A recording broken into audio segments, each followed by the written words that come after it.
Welcome to Incentives Matter, your guide to what's new in behavioral science and behavioral economics. Let's see what's really driving decisions. Okay, so picture this. One group of people is saying they're going to give more to charity this year, even amidst economic uncertainty. We're talking nearly half of them planning to increase their giving. And then, on the other side of the equation, you have the vast majority of people, the general population, pulling back. Their charitable giving is declining, and fewer households are participating at all. It's like two completely different economic realities. Right.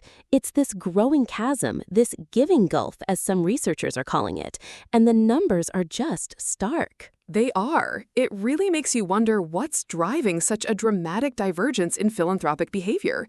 It's not just about who has money, but how they think about giving. It's fascinating because when you look at the headlines, you often see a general narrative about charitable giving struggling. But then you dig into the data, and it's not a uniform struggle at all, is it? Absolutely not. A recent 2026 survey from Foundation Source, which works with high net worth individuals, found something really remarkable. 93% of these HNW donors plan to either maintain or increase their charitable giving this year. 93%. That's almost everyone. And it's not just maintaining. The report says 49% of them specifically intend to give more than they did last year. That's nearly half of the wealthiest donors actively scaling up their philanthropy. Exactly. And the reasons they give are telling. Two factors consistently rise to the top: strong portfolio performance, which makes sense given their asset-based wealth, and a perceived increase in community needs. So they feel wealthier, and they see a greater call for help. Which paints a very optimistic picture for the top slice of donors. But then you look at the other side of this giving gulf, and the landscape for the average giver is dramatically different. Dramatically different. Giving USA 2023 reported a 10.5% decline in total charitable giving in 2022, when adjusted for inflation. That's one of the largest drops on record. And the biggest chunk of that decline? Individual giving, which fell by 13.4% in real terms. So while the wealthiest are saying we're giving more, the majority of people are saying we're giving less or not at all. This reflects a concerning picture of declining participation among the general population. It is. The gap isn't just about participation, it's about the scale of contribution, with high net worth individuals contributing significantly more. It really underscores that we're talking about two distinct economic realities driving two distinct philanthropic behaviors. And it's not just about having more money, it's about how that money is accumulated and how those individuals perceive their role in giving. And that brings us to the psychology of affluent giving. You might think it's all about tax breaks, right? That's the common assumption. Definitely. You hear people say, oh, they're just doing it for the tax write-offs. But the research suggests it's far more complex and psychologically driven. The 2026 Foundation survey asked HNW donors about their primary philanthropic goals, and a desire for impact and legacy was a key motivator, not just tax optimization. So it's about passion and impact. That makes sense when you have the financial security to focus on those higher order goals. It's almost like giving becomes an extension of their personal values and identity. Exactly. These aren't the motivations of someone just looking for a transactional benefit.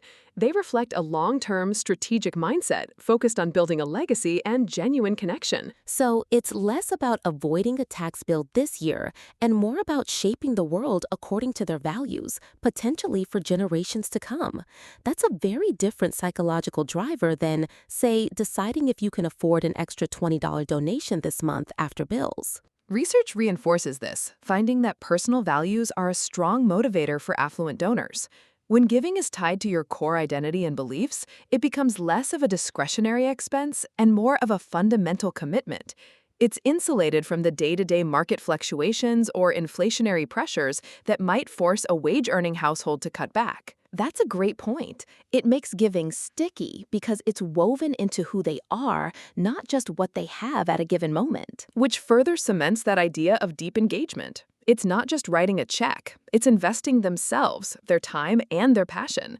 This personal connection, this deep-seated value system, acts as a powerful psychological buffer against economic volatility. It means their giving is not just opportunistic, it's foundational. So we've got this psychological buffer for the wealthy, which is fascinating. But let's talk about the economic theory behind this giving gulf, because it's not just about personal values. It also has a lot to do with the stock market. Absolutely. For high net worth individuals whose wealth is disproportionately in assets rather than just income, their giving is more closely tied to stock market performance. So when the market is up, like it has been recently, these donors feel wealthier and they have appreciated assets that are tax efficient to donate. Exactly. Donating appreciated stock allows them to deduct the full fair market value while avoiding capital gains taxes. It's a powerful incentive that's magnified during bull markets. But here's where it gets really interesting from a behavioral economics perspective. This relationship isn't symmetrical. Ah, the sticky downwards concept. I love that. Right? Research suggests that giving can be resilient even when the market experiences downturns. So once they start giving at a certain level, they tend to maintain it, even if their portfolio takes a hit. That's incredibly resilient behavior. Why do you think that is? The research points to psychological motivations. During economic downturns, donors may be aware that community needs are greater, which can create a motivation to maintain their giving. That's a really empathetic response. Things are bad, so I need to keep giving. Another factor is that giving can become a fundamental commitment. And I suppose once you've established yourself as a major donor, there's a certain expectation, both internally and externally, to continue that commitment. Precisely. A market upswing can provide additional resources that donors are willing to contribute to charity. That's fascinating. It's like they view it as extra money that wasn't theirs in the same way their salary was, so it's easier to give away. This asymmetry really highlights why H&W giving can remain resilient even in uncertain times, while the general population's giving, tied more to earned income and consumer confidence, is immediately and symmetrically impacted by economic shifts. This gets us to another crucial behavioral insight: the diverging motivations for giving. It turns out that asking everyone for donations in the same way is a huge mistake. You mean a one-size-fits-all fundraising appeal isn't effective? That seems obvious, but what's the psychological split here? Research shows a distinct split in how donors from different income levels respond to fundraising appeals based on their differing psychological incentive. So, wealthier individuals, those with higher incomes, are more likely to donate when the messaging appeals to their sense of personal agency, individualism, and self-reliance. They want to be the central actor, the one making the difference. So something like, "You can save a life today," or "Your donation makes all the difference." Exactly. This language resonates with a mindset fostered by financial independence, where individuals are accustomed to meeting their goals autonomously. They see themselves as powerful agents of change. Okay, that makes a lot of sense. They're successful, they're used to driving results. What about the other end of the spectrum? In contrast, lower-income individuals respond more favorably to appeals emphasizing community, social connection, and collective effort. They are motivated by messaging that frames the act of giving as a collaborative endeavor. So, together, we can make a difference, or join our community to save lives. Precisely. This resonates with a mindset that is often more interdependent and community-oriented, where collective action is a common strategy for navigating challenges. That's incredibly insightful. It almost reflects the different experiences of navigating the world. If you have fewer resources, you're often more reliant on community support, fostering that sense of interdependence, whereas wealth can create a sense of personal control and autonomy. It's a fantastic example of how subtle changes in language, rooted in understanding psychological profiles, can have massive real-world implications for fundraising. A nonprofit sending out a mass email appeal with a single message is leaving a lot of money on the table if they're not segmenting and tailoring their language. So if you're writing for major donors, you might emphasize individual impact. Your vision can build this. But for grassroots campaigns, it's together we can achieve this. It really challenges the idea that there's a single best way to ask for a donation. And this brings us to the strategic implications for nonprofits, because if giving is diverging so dramatically and the motivations are so different, it forces organizations to make some tough choices. Right. If a tiny fraction of donors are providing the lion's share of your funding, and nonprofits are becoming increasingly reliant on a smaller, wealthier donor base, you're naturally going to focus your resources on them. Precisely. This represents an enormous concentration of funding. That's a huge amount of eggs in a very few baskets. What are the risks of this reliance on a smaller donor base? There are several. First, financial volatility. If you rely on a few major donors, a single donor changing their priorities, experiencing a personal financial crisis, or passing away can create a catastrophic budget shortfall overnight. It replaces a broad, stable base of support with high-stakes, high-reward relationships. That's incredibly precarious.